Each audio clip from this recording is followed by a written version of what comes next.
And we are live. You are listening to Live Dirt on KDRT 95.7 FM in Davis. And if you're listening on the internet, it's kdrt.org. And you can go to Facebook or Instagram, right? And catch this as well. Is it we on Instagram Yeah, now? we're live on Instagram. Is that happening? That's going to happen. Yeah, we're about to be live on Instagram. And we're live on my Facebook page. On Peter's Facebook. Yeah, it's Fergie's dad. But I think we'll be on. Are we going to be on the K-Dirt Facebook page real soon? Anyway, I'm so excited. Peter from the Folk Brothers, Bill from the Folk Brothers, my folk nephew Pete Bell's here as well, and we have Mipso here. Mipso are from North Carolina. They're playing tonight as part of a traveling show called the Campfire Caravan at Harlow's at 8 o'clock, which includes Mipso, Brothers Comatose, you know, from San Francisco, and the Little Smokies. They're from Montana, right? Yeah, they're a Montana band. We don't have a lot of time, so let's just, what do you guys want to do? Actually, let me introduce you first. On guitar, Joseph Gerald, and on mandolin, Jacob Sharp. On the bass, and very impressive, put this bass together like from scratch, just in 10 minutes. That's Wood Robinson. And on fiddle, Libby Rodenbaugh, and Jan, didn't get your last name. Jan Westerloo, playing, looks like a couple of eggs, yeah. He's going to have a full drum kit tonight at Harlow's, I imagine, because you probably can't hear the eggs on the stage from there. Anyway, what do you guys want to, why don't we jump into a song? What do you want to play? Yeah, let's do it. We're going to play one from the new record. That one you just heard on the air was an actual track from the record. This is just us live in the studio. This was called Hurt So Good. Oh, sorry. Yeah, here we go.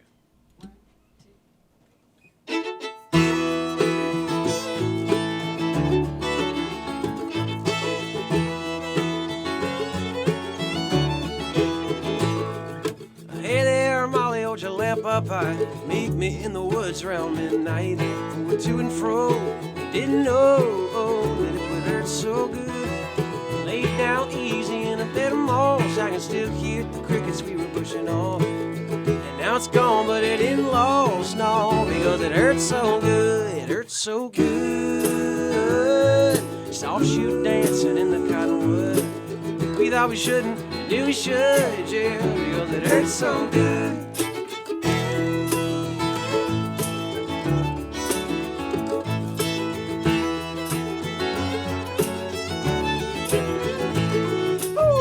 Till it's hard and a rolling eye, and things start to lean when they get too high. A hometown Shakespeare, Hollywood, oh, you know it is so good. There wasn't much thrown but stones and sticks, nothing that a handful of years won't fix. A dozen kisses, a dozen licks, you know it hurts so good. Good, soft shoe dancing in the cottonwood. We thought we shouldn't, knew we should, yeah, because it hurts so good.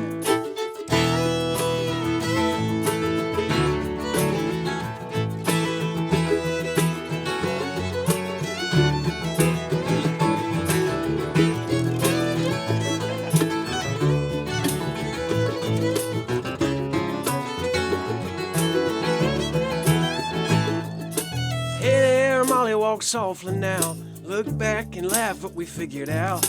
We kicked the tires and peeked on through the hood. You know it hurt so good. It was a pine wood derby of a slow reveal, a slip and slide ride on a mountain field. But once you get close, you gotta seal the deal, because it hurts so good. Good, soft shoe dancing in the cottonwood. We thought we shouldn't, we knew we should, yeah, because it hurts so good. It hurts so good. Sneaking across town to your neighborhood to pick out a partner and twirl them like you should, because it hurts so good.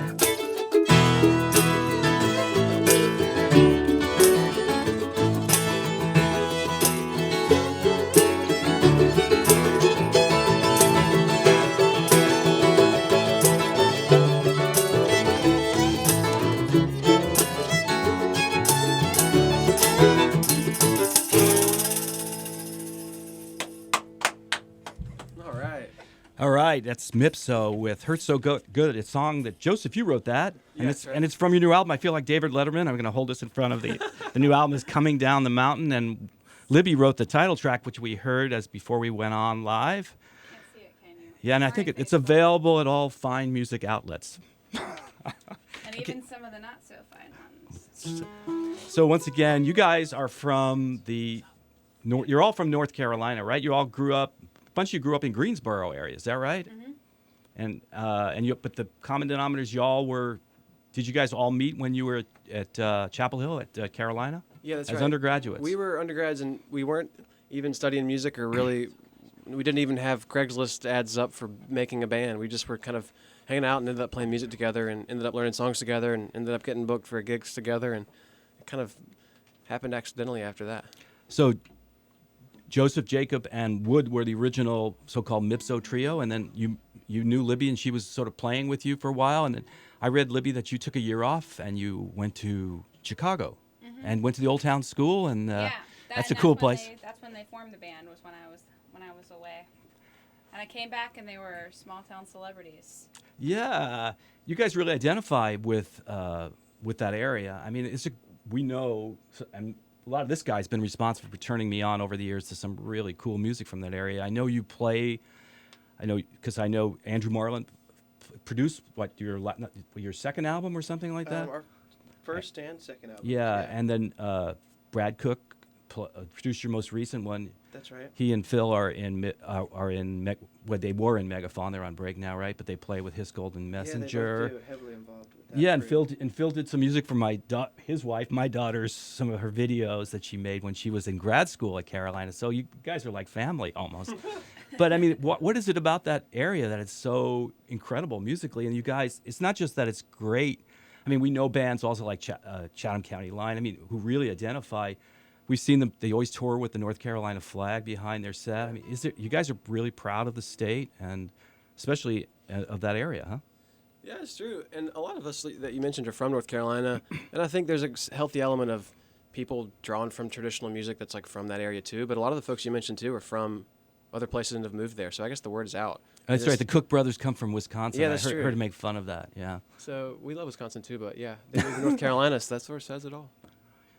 Jan, our drummer, Jan's from Wisconsin too. That's right. Uh-oh. Grew up with the Cook Bros. But I don't know what it is about North Carolina. It is a really great place to live in general and also to make music. And you guys... Maybe we should ask Jan, a wonderful musician who What is moved it to about, yeah. North Carolina for, in Yeah, large sure. part, the music scene. What keeps you there, What Jan? keeps me there? Well, the sunshine's nice. My brother was living there at the time, who also plays in Megaphone, and that's why I went down there. To be honest. So it's probably just a lot of people's brothers live there. Brothers But stay it together. seems like a lot of you who grew up in the area stay in the area. You don't go to Nashville. You don't go to Austin. You don't go to L.A. Well, why Even though would that's ya? probably commercially, for your careers might be better. I don't know. Yeah, maybe. You know, it's interesting now, kind of the necessity of the industry is to be on the road a lot, and we all are. So when you come back, having a smaller scene that's, I think, as talented and diverse and vibrant as anywhere, like we have in the Triangle, really feels like a benefit because you can get a lot out of quickly even when you just have these couple days maybe or a couple weeks back home.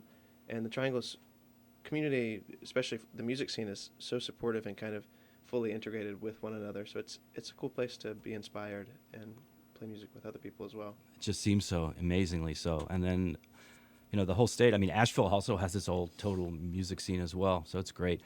How about another song? And once again, we're listening to Mipso. They're at Harlow's tonight at 8 o'clock with Brothers Comatose and the Little Smokies. What do you got? Totally. Any requests from the peanut gallery of ourselves? Well, how about, speaking of Carolina, you want to do your song, your ode to Carolina? Or no? Sure. Carolina Calling, right? It's from one of your earlier albums. It is Yeah. from one of our earliest albums. Yeah, Are you let's still play playing it? We don't play it frequently, so this will actually be a nice little rehearsal for us. Yeah, sure. It's in the same key. I don't even have to change my capo.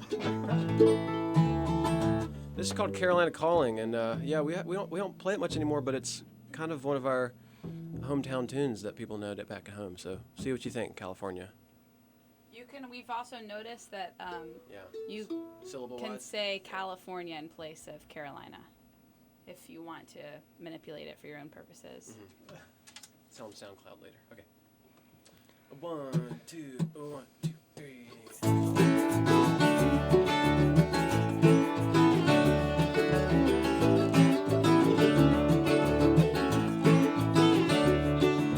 in 10 years I'll be older, maybe living somewhere colder, getting used to pavement under feet.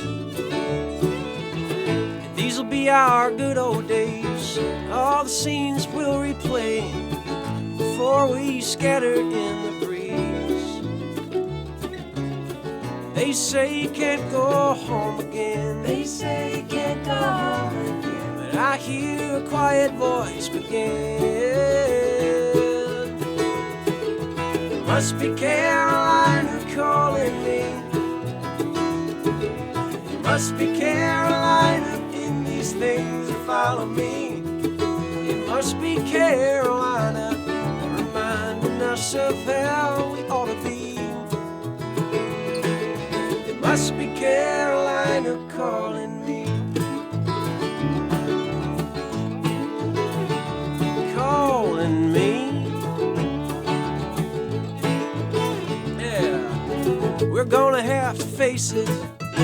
Street lights on empty faces, city sights and sounds under our skin. But nothing can erase it. The red clay and rolling acres. Funny how a place can sink in.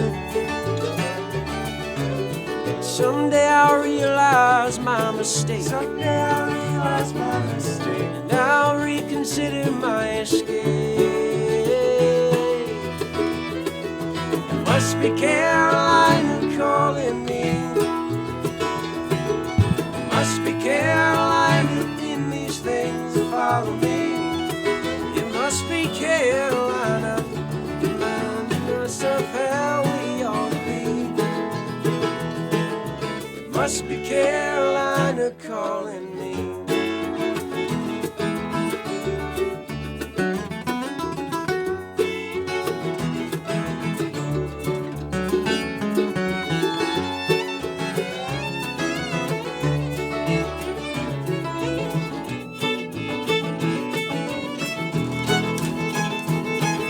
It must be Carolina calling me. It must be Carolina in these things that follow me. It must be Carolina reminding us of how we ought to be.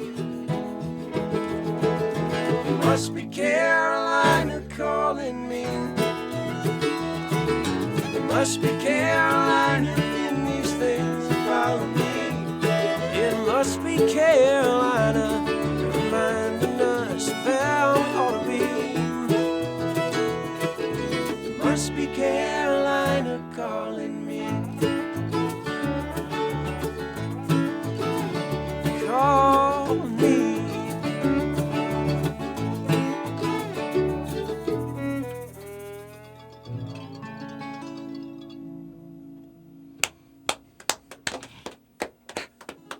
And that's Mipso. Carolina Calling. Did you write that, Joseph? I did. In my youth. In your youth. Okay. Yeah. Let's talk about songwriting. I know you and Libby are the principal songwriters, but I know Jacob writes some songs, and I don't know. Have you written anything on? Or Not on the Mipso tracks. No. Okay. But obviously there's a huge amount of collaboration in the arrangements, and and the harmonies, and. For sure. But you pretty much don't do co-writes. I was kind of always interested, like. No, Lennon McCarthy, Terrell Rodenbaugh, nothing like that. Actually, we do, and I wouldn't compare us to Lennon. No, but I meant that maybe, but working closely together so Totally. that you share the publishing or yeah, whatever. Jacob and I have written a lot together. Actually, we've all written together, and were there not any co-writes on that record? No, that's why I was looking at it. Well, we've That's already recorded strong. another record with a lot of writing together. Okay. I think it's something that's kind of hard to do, and we're getting better at it. Not that it's always the goal, because it's fun to finish a song on your own too, but it's fun to see how you can make something that wouldn't have happened with, it's greater than the sum of the parts, hopefully. It seems to me that if someone was to describe what you do, I would say you're an acoustic string band, although probably tonight you're not so acoustic, huh? But the songs seem to be really at the center of what you do, right? Yeah, we feel that way for sure. And it's funny because we've gotten tons of questions about the new album, about like, why did you decide to change your sound? And why'd you go electric? Why was it this big revolution for you? And we didn't view it as a revolution at all. It was just, as you say, More of an evolution. Yeah, I was going to say. yes, Soft a cue. gentle evolution. We just continued to write songs, and some of them sounded good with electric guitar on them. It sounds almost like the evolution that Mandolin Orange has gone through too. I mean, there's such, there's so many of these tracks, especially the ones that Libby sings and writes on, that sound like they could be Mandolin Orange songs. I mean, which to Well, me is thank you. praise because they're a fabulous group as well. They But are indeed. I guess it doesn't. I mean, you're friends with these people, so it must organically kind of rub off, huh? Yeah, I mean, I think when we were starting out as a band, Andrew was one of the main people that we bounced ideas off of, and he, as we said earlier, he produced the first couple of our albums. So, I mean, that was those years working with him were the first years that I was writing songs. So it definitely, I think, had some of his influence in the back of my head when I was getting started. And you're right, Peter, that both us and them and a lot of other bands too seems like the genre bounds matter a lot less to us. We kind of just care about the songs and treating them right, and so you have to treat them differently every time. And on this one, we put drums on a couple things, and it's Jan playing on the record. And as soon as we heard it on a number of them, we thought, well, probably most of them need it, and maybe a lot of the back catalog would have benefited from it too. So it does feel pretty natural. And you guys played, last time you were out in California was not that long ago. You played at the Father's Day Bluegrass Festival, didn't you, in Grass Valley? And I just want to bring that up because that to me is like a really traditional bluegrass festival. And what you do is not traditional bluegrass. And I watched some on YouTube, there was like a full of your set. And I watched it, and it seemed like you're very well received. Did you feel that way? I mean, did you feel any? Yeah. Because right now in California, I don't know if you're aware, with the California Bluegrass Association, there was a thing about having a gay pride at the Gay Pride. Afloat in the Yeah. parade. Yes, and there was like a schism. Yeah. So there seems to be like I don't know if it's a chronological gap between the older members who are like real traditional bluegrass people with conservative values and younger people who are more progressive and more open to wider sounds. Yeah, I mean, I can't comment on the CBA and their the makeup Problems.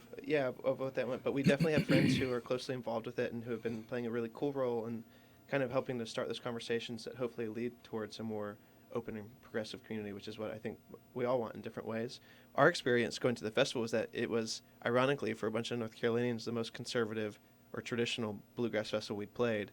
And so it was, for us, a kind of a nice challenge, maybe, not to change our sound to meet it, but to understand the bounds of what that festival is trying to do and to fit both in and out of it. And the people who organized it were really gracious in encouraging us to do that. So Yeah, because on the other side of the country, Merle Fest is definitely much more inclusive of lots of sounds Yeah. than something like They that. call it traditional plus at Merle Fest, which is sort of our motto in a way Yes. too. Yeah, and we sometimes we give school presentations on the history of string band music from our part of the world, and it requires us to dig a little into the history ourselves. And a lot of us took a lot of those classes in college. It's something we're interested in as students as well as musicians. And we like to remind people that the tradition has always been about people making music that was true to their time and their experiences. I mean, whether you're looking at bluegrass music or old-time music, people are, memorializing events in their own life. And they're also, hearkening back to things that have happened in the past, but it is by no means a, chronologically specific thing. That's one of the sort of tricky sort of misnomers about traditional music. And it's interesting to me when people want to set particular bounds, because I think, well, how did you decide what year was the cutoff point? How did you decide which sounds were permitted?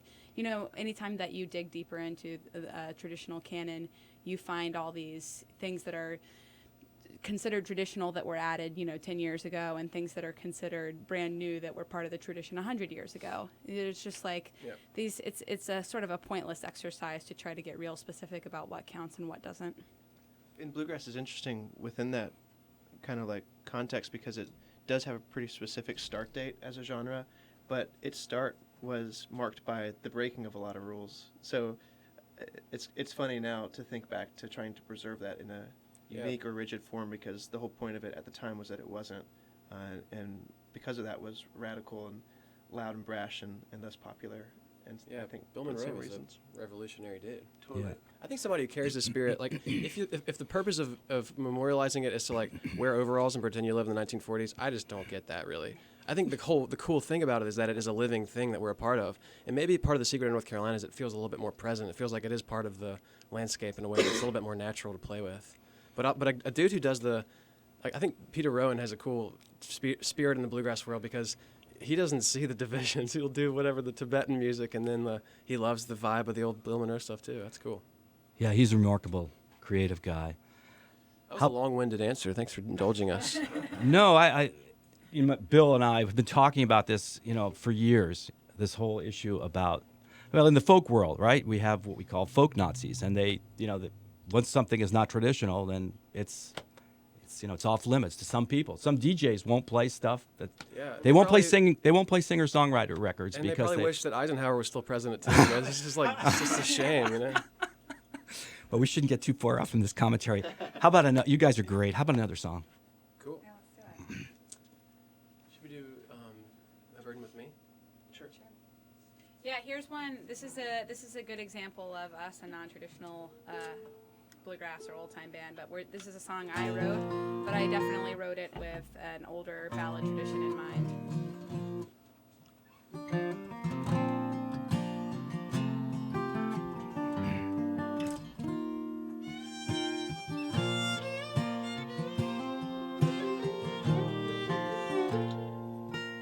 I was on that train to the border town. I was on that train and I was freedom bound. I was on that train when the trestle fell. No arms to hold me as I said my farewell. Do you see that dove who flies to me? Can you hear my love as he cries to sleep?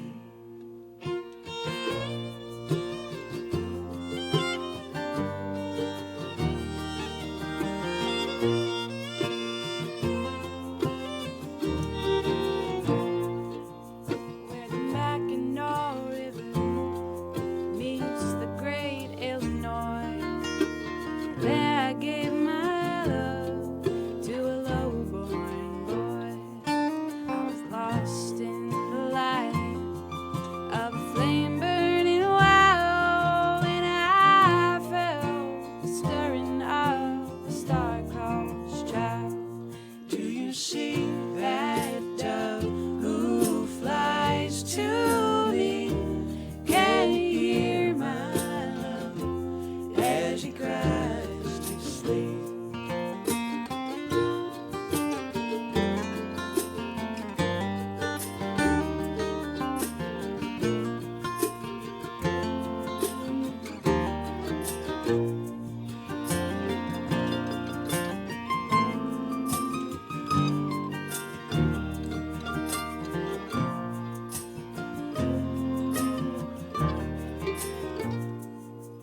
Well, the burden grew, and we planned our escape. And he said, I will meet you up that North Country way.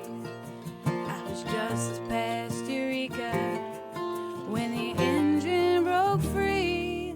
I am gone to God and my burden with me. Do you see that dove who flies to me? Can you hear my love as he cries to sleep? Do you see that dove who flies to me? Can you hear my love as he cries to sleep? Ah, beautiful. Mipso with Libby Rodenbaum on vocals. A song Libby wrote. I love that song, and every time I hear the word Eureka, I'm thinking California, but I assume that's not where. There must be a Eureka in another state. It's a Eureka, and I think it's like in Illinois or something. Yeah. These are all facts garnered from a Wikipedia page about some train crash that I decided to use as the grounding for my narrative. Kind of a classic songwriting method. Oh. We drove actually from Eugene, Oregon yesterday, and Libby remarked Eureka halfway through the drive when seeing it on a road sign. I don't know if it's pronounced Eureka. It was Y with a Y. That's Wairika, yeah. Okay, yeah. Yeah. Oh, Wairika, yeah. oh. Halfway to Eureka. Yeah. I guess it just doesn't ring quite the same. No. Go ahead. I just wanted to mention I felt like I was a little negative earlier with a little flip with my comment. And I think there's a lot of value in preserving old stuff. I think Eisenhower was a critic. No, what I'm saying is like if the alternative is just to, have superficial, passing stuff. I think that part of we did engage with this music because it's cool and old and we love it. You're talking about like aesthetics versus substance. You like the preserving substance, just not I love surface substance. aesthetics. Yeah, I love substance. Anyway, sorry to derail us again, but I know you guys want to get going, but I would be remiss and not ask a little bit about my brother here, my brother Bill, folk brother Bill. He was intrigued by the fact that, Jacob, you were a geography major. You did your senior honors thesis on how bluegrass came about in Japan, or is that correct? Yeah, that's right. And then one of my son-in-law Pete's friends made a film. It's great. You can go out and look at it online. It's called Mipso in Japan. It's a great little film. Yeah, 15 minutes short. He did a wonderful job capturing what were some kind of less than expected moments in an early North Carolina string band's life. Yeah, when we graduated from school and decided to play music full time, Japan was oddly the place where we had the most connections. So we booked a tour there and went off for about 2 weeks and played wonderful little clubs, kind of folk music and bluegrass clubs around the country. And then we played the Takarazuka Bluegrass Festival, which is the third oldest bluegrass fest in the world. And you see some great scenes from that fest in the film. And had a pretty great tour. There are some young kids playing bluegrass, and then there's some older dudes. And one of the guys, I think he's a banjo player. Is he doing this Tuvan throat singing? Yeah. It's really worth watching. Actually, you should talk about that. You played with him.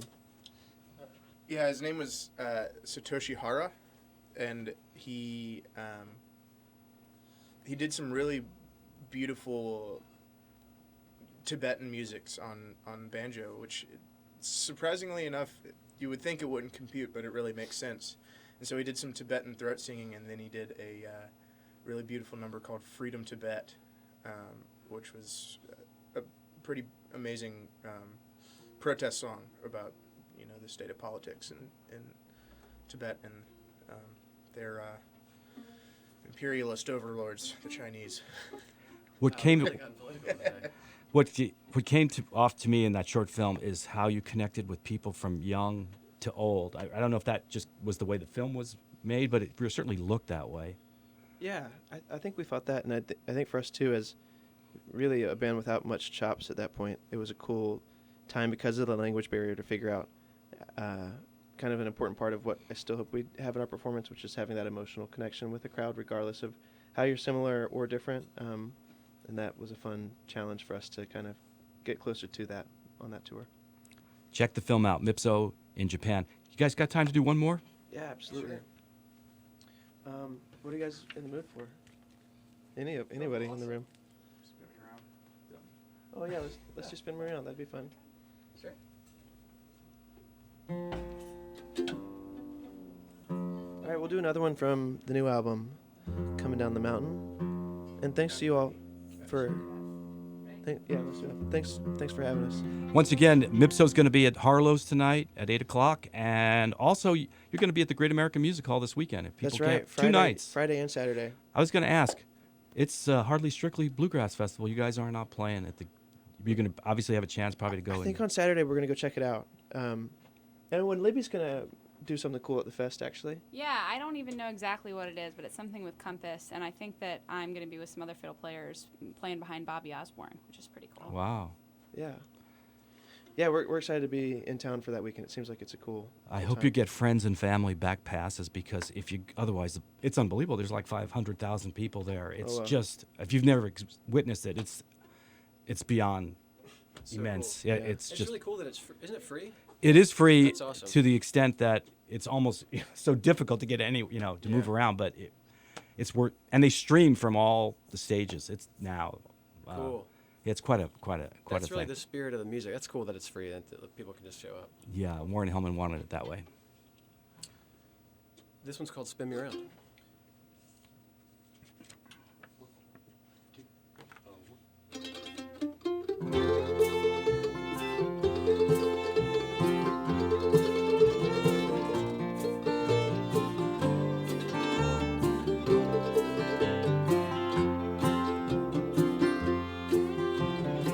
Driving slow through the pouring rain, passing Bristol and headed south. I've been thinking of reasons to leave you right now. Try and say goodbye to every county line. Something's clear to me now. They say love's a dance, and I understand. Spin me around. You've been spinning me around, and around and around we go. I've been holding on as long as hearts can hold. I'm a pilgrim through the state of volunteers, trying to steer, passing these towns, missing how you spin me around.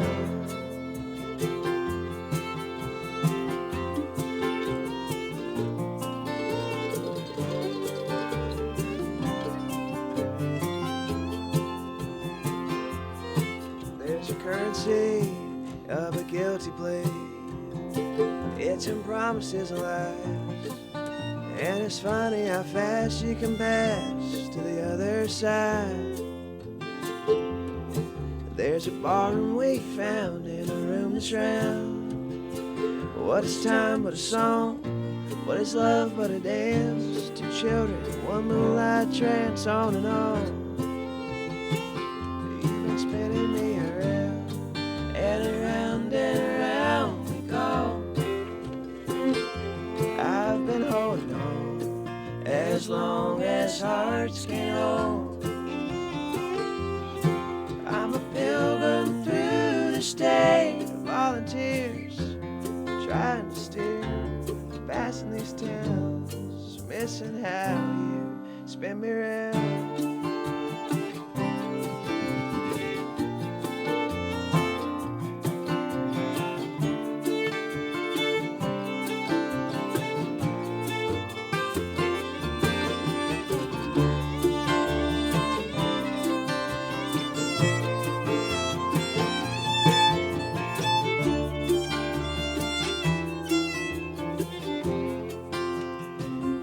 You've been spinning me around, and around we go. I've been holding on as long as hearts can hold. I'm a pilgrim through the state of volunteers, trying to steer, passing these towns, missing how you spin me around and around, passing these towns, missing how you spin me around.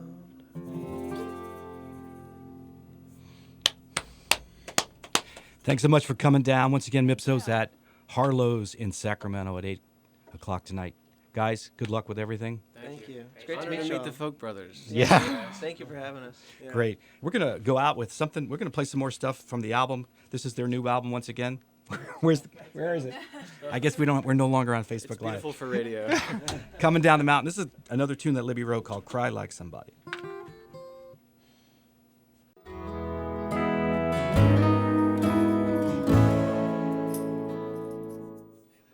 And we are live. You are listening to Live Dirt on KDRT 95.7 FM in Davis. And if you're listening on the internet, it's kdrt.org. And you can go to Facebook or Instagram, right? And catch this as well. Is it we on Instagram Yeah, now? we're live on Instagram. Is that happening? That's going to happen. Yeah, we're about to be live on Instagram, and we're live on On my Facebook page. Peter's Facebook. Yeah, it's Fergie's dad. But I think we'll be on. Are we going to be on the K-Dirt Facebook page real soon? Anyway, I'm so excited. Peter from the Folk Brothers, Bill from the Folk Brothers, my folk nephew Pete Bell's here as well, and we have Mipso here. Mipso, are from North Carolina. They're playing tonight as part of a traveling show called the Campfire Caravan at Harlow's at 8 o'clock, which includes Mipso, Brothers